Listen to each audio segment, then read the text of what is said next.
Enyumrei ena yensa aka krata bia a free Ghana Identification Authority and a National Identification Authority for eho.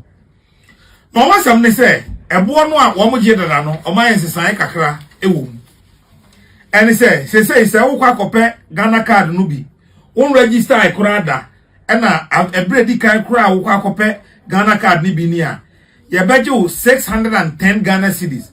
Cities ahensia any edu ketuo millions ya cities do that so card ayira and I will say yentafo for emawa ye beje 720 Ghana cedis ketuo million ahanson any city abiu no se ebia udin eye na ode Joyce Danso and as is also de kase beka danso no ho a Sakasi no as Yamaka Danso no homa no eno no yebeje 655 Ghana cedis. See the hands here bi onum 655. Na ebia oye o card ba ko no oye ne say oye oman bi so de share say wa benya citizenship oye Ghana ni and I was say nationality a e wo card no so a eno so see the hands here bi onum 655 Ghana cedis. Afe o card no say ewu sa card na ekwaye nyina na obi ade ebewu e di sa o card no wu na o ko say ye renew ma say de o ko renew driving license no a cities ahensia any city do that so 610 Ghana cedis and na ebia bibi wo so record update emba say bia date of birth so ho aha say emba say ohino wa kese bo ahi say the date of birth ebia 20th June 1934 na ebia okwa 34 no oye no mo ye no bia 33 na 30 a opeso okọ no mo adjust ne ye 34 no a eno no betua 400 Ghana cedis cedi ha 9 na we de Ghana 14 ezi ehwio adan NI for adan se 31 no krampo card no ye nimara de ye se na asesa card ne ye mu dodo no aye register ye ntweska okoye first time I say na kire ya enyam bi kona so wa ho ne ye de ya ntua kapre na pre kwa obi antesi ano na efu adwuma no ho mo ye no de efu o mu kura ne se ebia o record bi e wo so wo pese wo update no wo pese wo update o record bi e wo so na 400 Ghana cedis 400 wo be atete wo kura no na nka wo koye express na 250 tete wo no express and no 250 court. Okay. But meanwhile, a from MP, I can't say B. And we need to get it right. Constitution is a constitution. But there have been many instances where the constitution has been subverted. And in this case, the constitution was subverted. And I will tell you why. Article 1461. I don't know. Kwame will say a justice of the superior court or a chairman of the regional tribunal shall not be removed from office except for stated misbehavior or incompetence or on ground of inability to perform the functions of his office arising from infirmity of body or mind. Tell me one of these. We have asked that question in the Supreme Court. It could not be answered. Now, you know what is so disturbing about it? Yeah. Meanwhile, Kuma Justice Saya not all representing Attorney General in this matter. He introduced the political question, which had long been settled in SOA, to form versus Attorney General by SOA, JSC. Settled in MPP versus Attorney General in 1993, the 31st December matter. Say, in Ghana, the doctrine of the political question doesn't arise. There is no decision or action of any officer of state, including the president, that is not subject to judicial review. And yet, the Attorney General introduced that in our suit. Kwara, ne kwakwa say, Kwame, atem monitor a channel. Omojitum, yeinadi, oko. Intentia, and I'm telling you, I have a right to say, Supreme Court, our transcendence throughout no, intentia. And this matter, so long as God lives, so long as our constitution says, in the name of God Almighty, we the people, Chairman General, God will speak And I join Honorable Kwame Duncan say, my men know they are not saying no only human court to be assessed or the court say. On Fanco, the court that errs not. Bakwamna, or they call ECOWAS, or they call other courts. You know, other courts, or Supreme Court. What ECOWAS? I say ECOWAS court. Any other courts? Ghana is Supreme Court. Any ECOWAS court. ECOWAS court. What kind of judgment? No. Oh, the ECOWAS almost Ghana a mistake and I wrong. Did you read the judgment? You see, no. Let me tell you, you have your view. And Kwamna was not wrong when he says it was your manifesto. Your manifesto was not contained in the manifesto. Manifesto. Which page? But you say it was in our manifesto. Manifesto. Why in the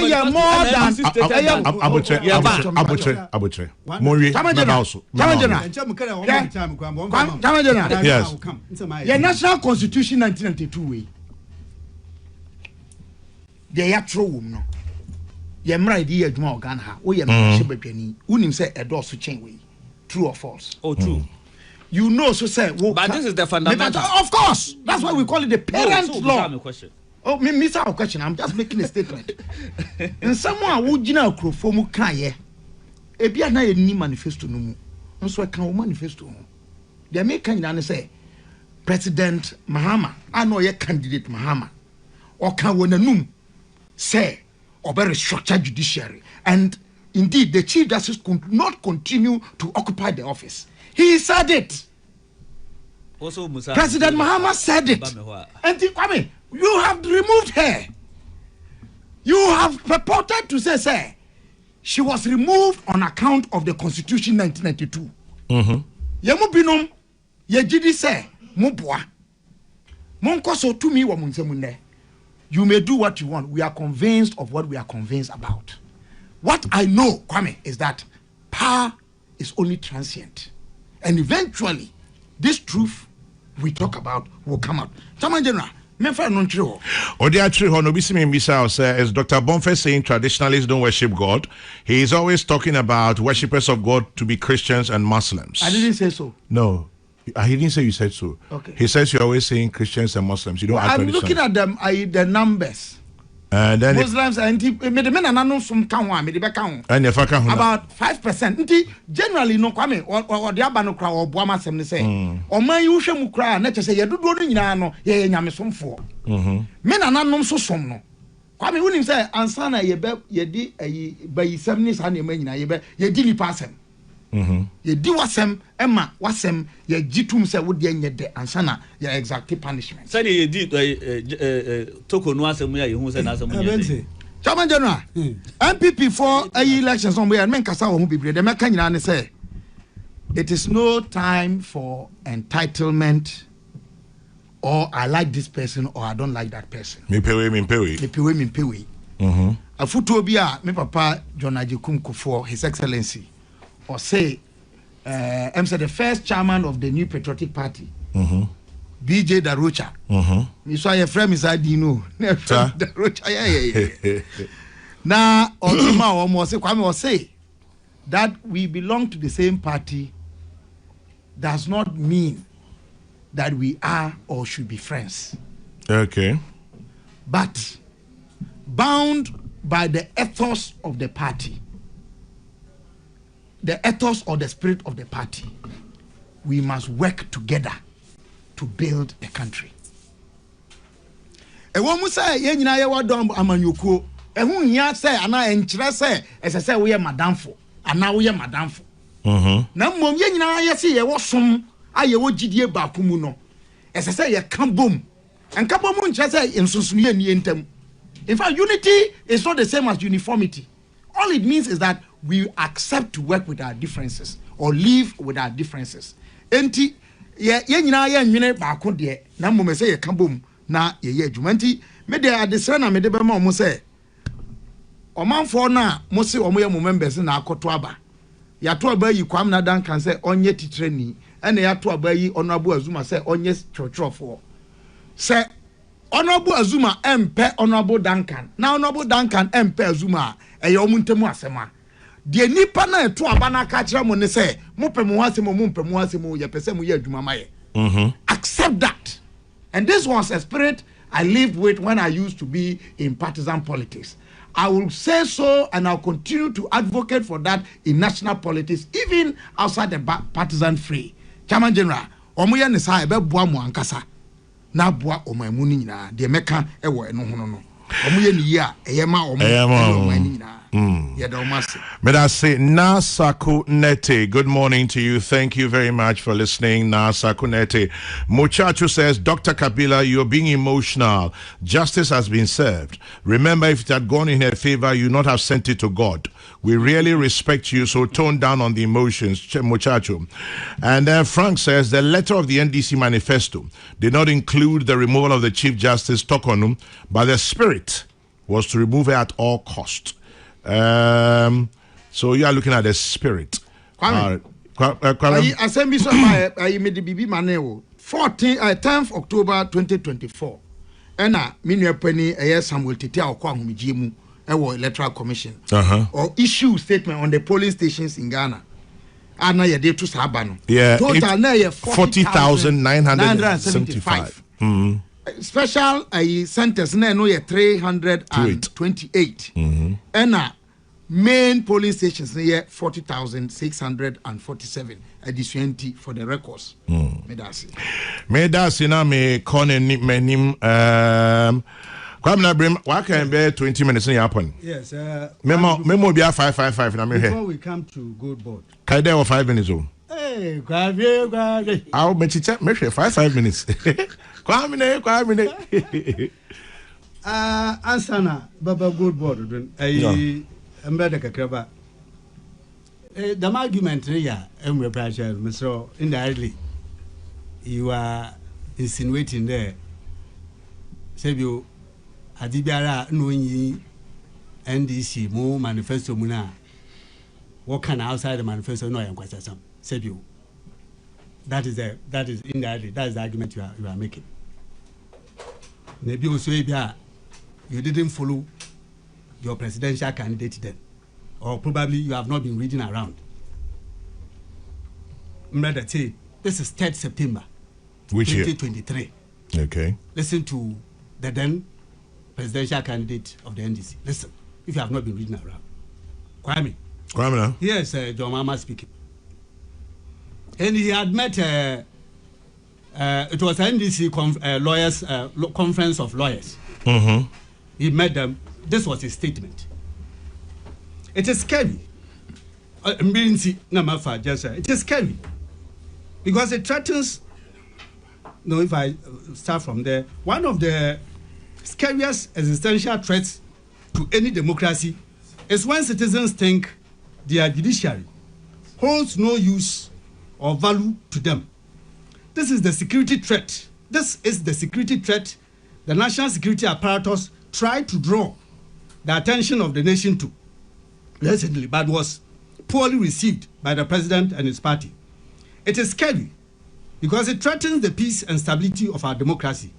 We must correct this fast spreading notion. If care is not taken, we will get to a stage where people will have no qualms about taking the law into their own hands because they do not have the confidence that they can get justice from the system. There is therefore the urgent need for the Ghanaian judiciary to work to win the trust and confidence of the citizenry and erase the widely held perceptions of hostility and especially political bias in legal proceedings at the highest court of the land. Unfortunately, we have no hope. Unfortunately, we have no hope that the current leadership of our judiciary can lead such a process of change. We can only hope, this is Mama speaking, we can only hope that a new Chief Justice, will lead a process to repair the broken image that our judiciary has acquired over the last few years. You come and sit here that you cannot make reference directly to your manifesto. This is the presidential candidate speaking.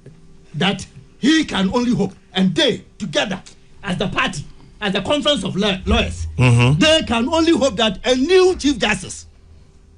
What does that mean logically? It means that this lady who is there cannot be trusted to carry on the reform that we're looking for, and that it's only when we have taken her off the scene, brought a new person, that we can begin to see the reform we are looking for. And that is exactly when he came into office, he has put into place. And you tell me that on Yada, I go to make trace, I have reference to the party's manifesto. Then essentially you are saying, in the baby or kind on your party manifesto, you are telling me, my junior brother, you are telling me that it was complete nonsense. That's what you are telling the entire country. It's Kwame.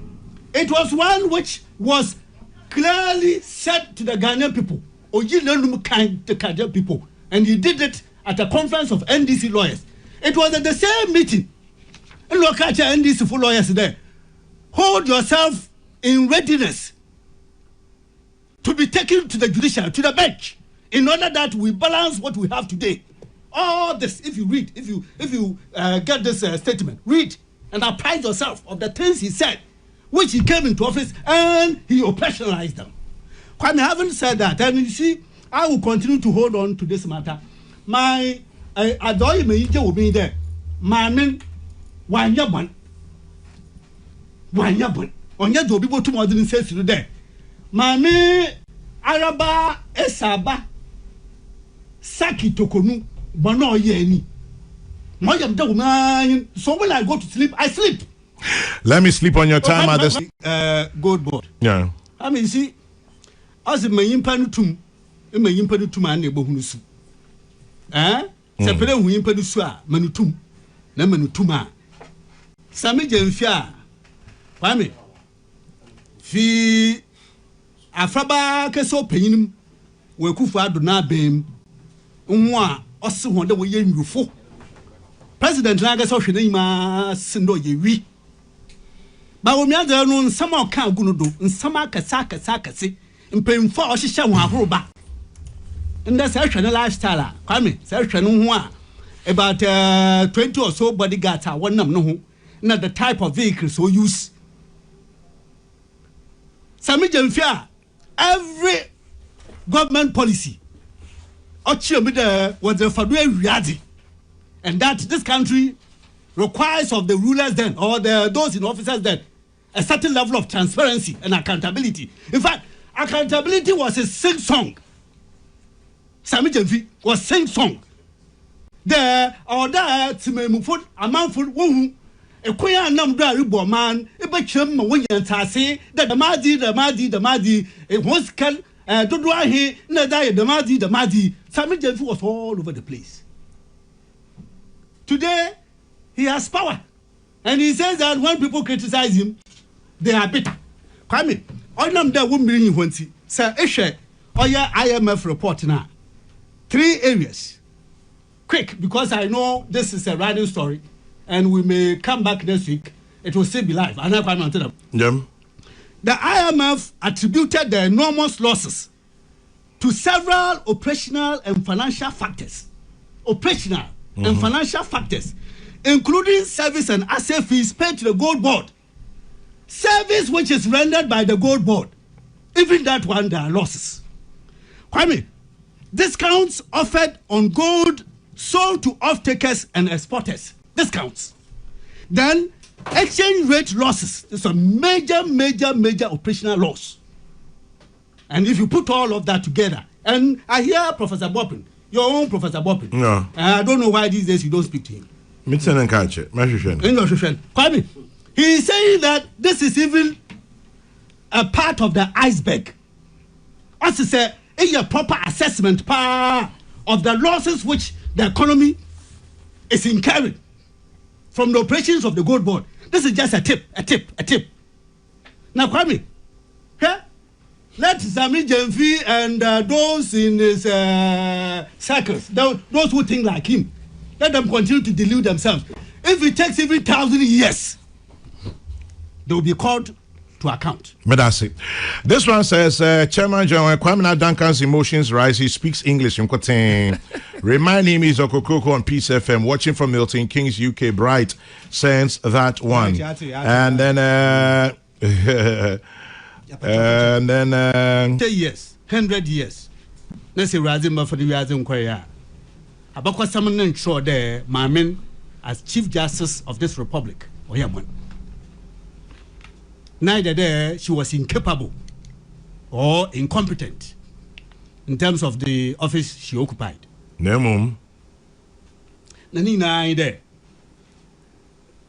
Opeyi bi no obo there. So ba bema Ghana for to abamana. Na so ba bema. Obeyi ma me peyin na fio. Na Ghana for ya to abaman mo ba so. Oyan pepepe we Chief Justice na fio. Na mo ye inje wo mi there. Ma men ifi biara nyin ho. Na mokoda da ma ka chen there. Ewraza obo hye nyinara abra ye mojeto aba wo hye na ne yem na onyim hye. Ono ewraza kro nara onyimin. Fibra na oye mojeto aba wo ne ne yem. Na so di mfia pem kra mpo a. Mami, continue to raise your head high. Nyame obo ni wiade. Ode atentene odbamo. Mama bibiara ngu abram. Wumba wonananom nanankanswa. Woba. They will always remain proud that it was just for political reason. Na yeda mame ye boni bi no we you feel office as Chief Justice. Na soja fumpemfu wa papa nom Kwame. Yeah. In this republic and its history. Yenya damada.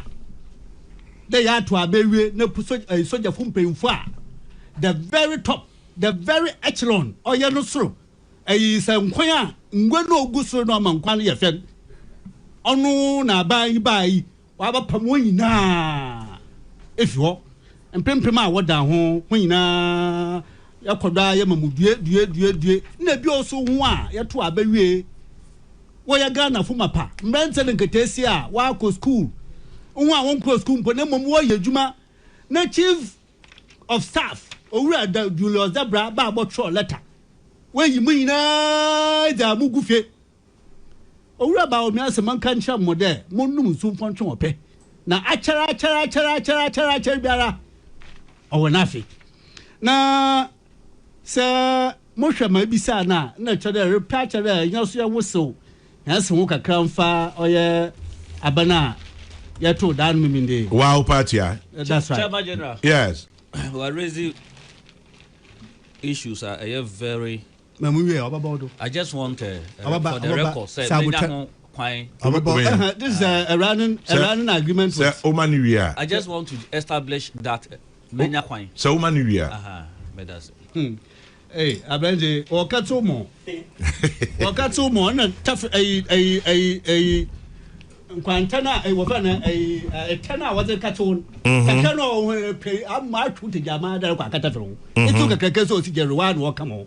I will tell you, mother. Na true, you now money in the same. Criminal. Ma yanda no meminde. It is a culmination of a processor. Party Nisha Sifi polling station over 30 how many?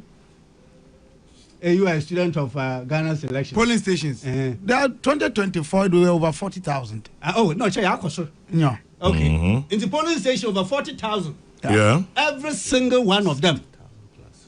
How could 60,000? No, it's not up to 60. Go and do 60. Polling stations. Polling stations. In 2020, we had 38,920. Yes. I was stuck in the 30s. Yes. So in 2024, the number increased to 40,000 something. 40,000. Okay. I will get the exact figure. But 60 will be too. No, it's not up to 60,000. No. It's 40,000 something. Is it Kwame? Ya to no daba kama ye yimpemfo a enuma wo hwe ho. Yeah, 40,647. Okay, thank you. And the yefu ha Mother so ye electoral area. No so reforms are yakwa kayen wo oye Legon sports stadium. Ye the ibia account ma nimbu ayedu wo electoral area. And ofi electoral area so ya trado ya ko oye constituency. Constituency so kwa me ye if you fe a few still remain undone. Na mim dem pemfo guda wo ye ho adwuma wo bo hwe mani na so wato no da ba me yen pemfo ma wa ba ba de da no no na nsu so adoyin de da no mi na ewetwemi na de chi kosi western north for so ye ho de na memenda no 15 of them out of the 16 kwa me kama fe sa hwa ahukeka party mba enwa wehu ma ya tena ho afeko na bosoma esion seson sa wotwi wehu ma ya tena ho a kwa me aka bibi tire wukente papa na dekeja ya pese kenta nyamina dum ejanu wodi ja he a ye de koyade ye kwa wobo hensabrane na ya kwa akoton na ye za kafa ya pese enwo mi kire enti party fun na Ghana for dodo na wehu ma yetenwi na onu nsa so se hwe finfirman toma oye ma meda kwa me matina ha makade opeyina wo fan owura esibo ena medimenwo seremu so a na ye mangote party mpemfo so a wa ye ministers da wa ye MPs da wa ye executives da ena dodo na so waji tum de se yenye sibu mo beda party na na ode enyo obi so a ni sem ya din ye na onyi madwuman kwa me de se di fofom a oba fofom fasoro aba fasoro e paase kwa botum akwa akahyo na onyi wasinsam a no so oyo owura kodwo ham e kra me ka no asam a oyo former constituency chairman for Efutu no owura Alex Markin onyi ni ye adwuma papa wonyim kodwo ham na mwazembo a obo ya mencha da party funu nyina wo hunu dam ema eje sibo ena wodi kitan ema kodwo ham wo fa na wadina ta eje sibo nachi secretary so de kwame na adwuma wa ye as MPP mpo ono ho tanti na kwame owo adwuma ma wo fa na as far back as 2022 or 2023 techimensa his service to the MPP a small dasum shasi kwame obey communications officer for 2 or 3 terms nambazembo a obo ma party fujina do de impon twasa another impon fudu pan wo pian won twin nsan na wo to the man mo obey secretary ejuma no so kwame sakacham da manda osanda tejimensa ejuma no ya I will not have any hesitation at all. Or you're committed to whatever he does. And so, Matina Hamakada, see a generous Huma, on no bottom why you man. Party Dodona, or Tuma, or the secretary, or that man. Yamin Chada. And what power when you so why you are beautiful?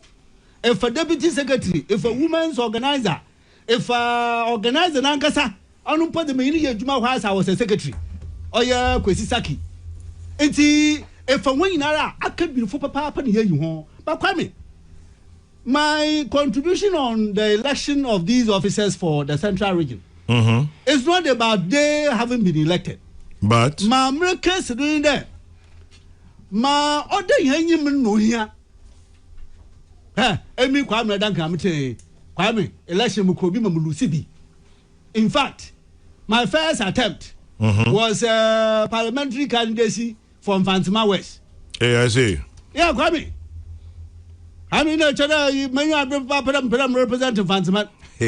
Mami, up and down. You share organize police station levels, electoral areas, constituency. No, I went to elections and I lost.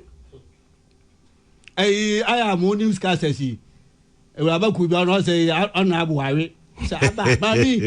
mean, it is the media newscaster now. I the mother in Guasica Crabama, a spy. I'm a movie pato. But when Muma Babe, Messiah original secretary contest. I'm Muka no so Marie. Ebe. As a baby.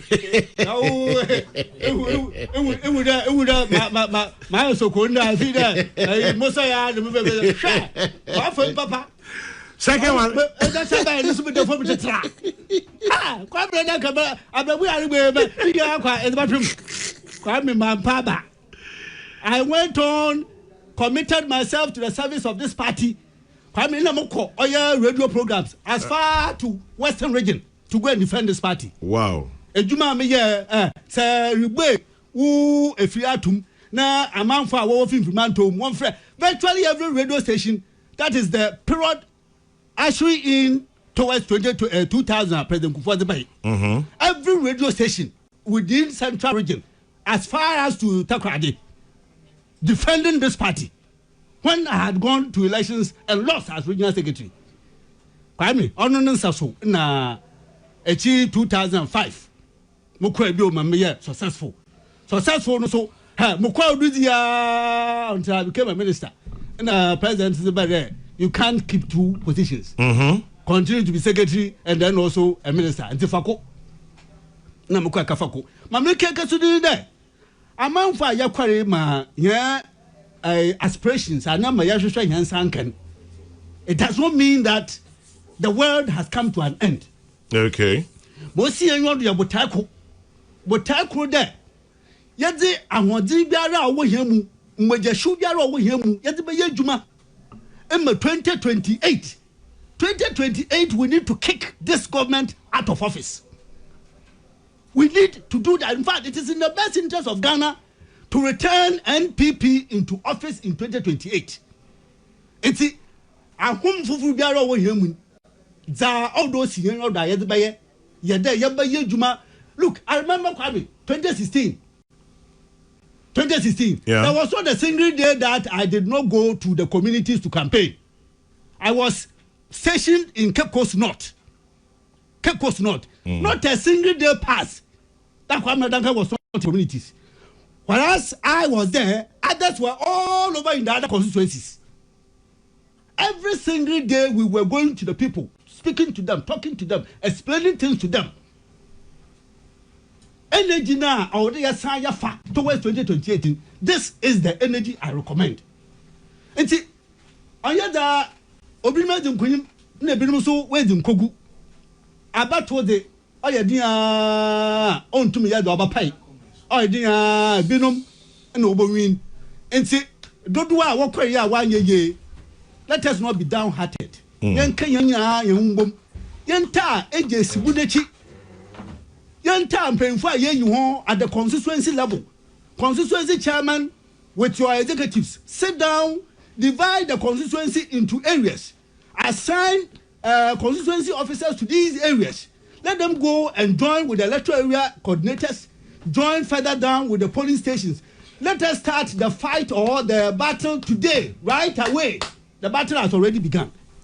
Now, you remember, Kwame, we are told there, October so.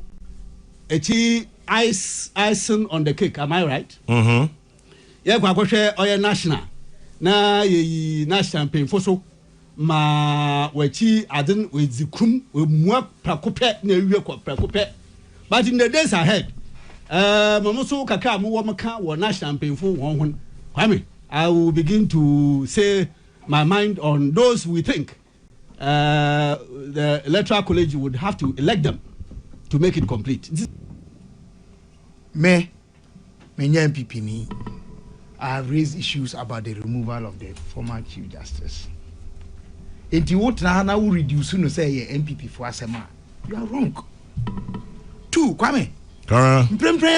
When you say a Council of State, it is without a former Chief Justice sitting on it. Yeah. Because the only former Chief Justice of Tesono, she resigned, even though she didn't give a reason. It was because of the horrendous removal of Mame Tokun. Look, okay, as a non-yanti, I say the intention do that. To say the me, Mafabi Mudana. As same way say, Obetiano.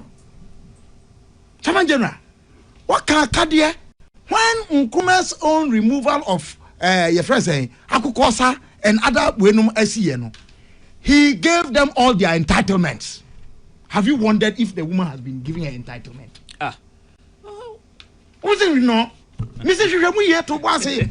Tomandana, made the master say, Honorable Kanda Passamo Kayi or say Supreme Court decisions a unanimous dodo. While more Chief Justice Dian Kansimbia. Ye can some more a number of your free bantino for precision to quote Abdul Malik. Kubako. Precision. Angalo Tesu Michan. Precision. Precision. Kwame. Matisa ne Sami Janfibaye press conference. Okay. Oh yes. Crap. Anna. I don't know crap. And Pacho. With the greatest respect, don't let's use that word again. Auntie. Respect to, don't let's use that word again. Auntie. Press conference. Yes, but this is radio. I want to wait for his responses to some of the issues. Because issues are SSC doing combo. Chairman General, I me person my one the medical jina illegal mining. I won't share the name baby sir. Get to remember the total. The other kind. Say ya no say illegal mining na koso no a legacy problem. Partly yentiasie. Me wo Professor LK Agbosu ni PhD thesis September 1980 ewa ha. Chairman General. September 1980. 1980. That time now PhD thesis yan capo into about 500 pages. O try papa. O tracy ya the issues but involved. Very learned. So solid. Chairman General. What's your friend name you? LK Agbosu. Reading his article. Thank you. Solid. Chairman General. In the same way as the chiefs in the colony had not been conquered, the Secretary of State declared, so were the Ashanti chiefs not conquered. The British government waived any right of conquest over them, which could be implied therefrom by entering into treaties with them. This was a sure indication that the chiefs still had the power to alienate such lands, and the right to do so had not been passed to the colonial government. Yeah, governance system you operate. Minister, how now the minister that? The proper place of chiefs. Proper place of chiefs. Yeah, resolve where? House of Chiefs. They exist there as advisory. What else power? What power do they have? And so true power never left them. Matisse, chief of staff, say there should be a bipartisan. This matter is not bipartisan, no, bigger than bipartisan. Yeah, for religious leaders, citizens like me, ordinary ones, academics and intellectuals who have studied into this like me must be involved. Civil society organizations must be asked. All the citizens of Ghana, as I say, they won't come up because from Swama say, who from a good year was a simua. I be a bindia, a colonial relic.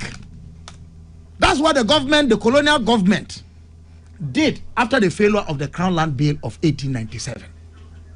Chairman General, enti otina sase so a oya asase ni wura.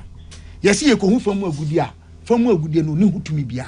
Asase no kra no o man ni timi de compulsion ekofa. Abra oni ho hwe ka de ebe ya no say ye betua compensation. Empirical evidence say compensation mpo ye ntua. Enti de bia no ownership this segregation no enti there is a problem. Obitimi ma license won kra ha. Now what was asase no yaba. Yesi too. Come have a contrary view. Of course. And the problem must be solved first with a legal regime change of ownership.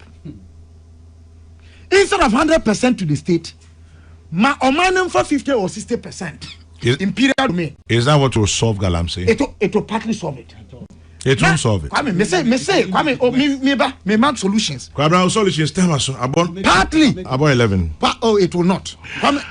Chief Bani says, send my greetings to my acting class prefect Kabila. And my brother from another mother, Kwame Duncan. I am always happily listening to the Honorable in your studio. That guy is a true definition of there's nothing God cannot do. The MP for Krufom. Yes. May God lift him more than he has done for him. Chief Bani, and I didn't cry by. Kwabna Michelle na mcha so anya sa yempo. Dabi make law enforcement. Yama mra no nya adwuma. Okay. De atoso miensa ene se yama nananom nya omuchefa esese wo munya e wade mu. Chairman, the last one. Eye attitudinal change. Omanya yetimu a adwene ne se wonya sika ena wo ye obi a wadi wabobra. Omanya yetimu a aya sisie. Omanya yetimu a aya adufure pe. Omanya yetimu a yanka nokre. Wo kanokra uye obeye tamfo. The only way to rise in politics is to be deceptive. And you know this. Professor Kingsley Nyako of Kwadaso says, Kabila, you are a wanted man. Yes, I know, Prof. I'll avail myself. And the time the American say, I'm a wanted man. Must be arrested immediately. Nipa do any no credit ni enim kan. Na omayi ye betu illegal man in so sama na ye.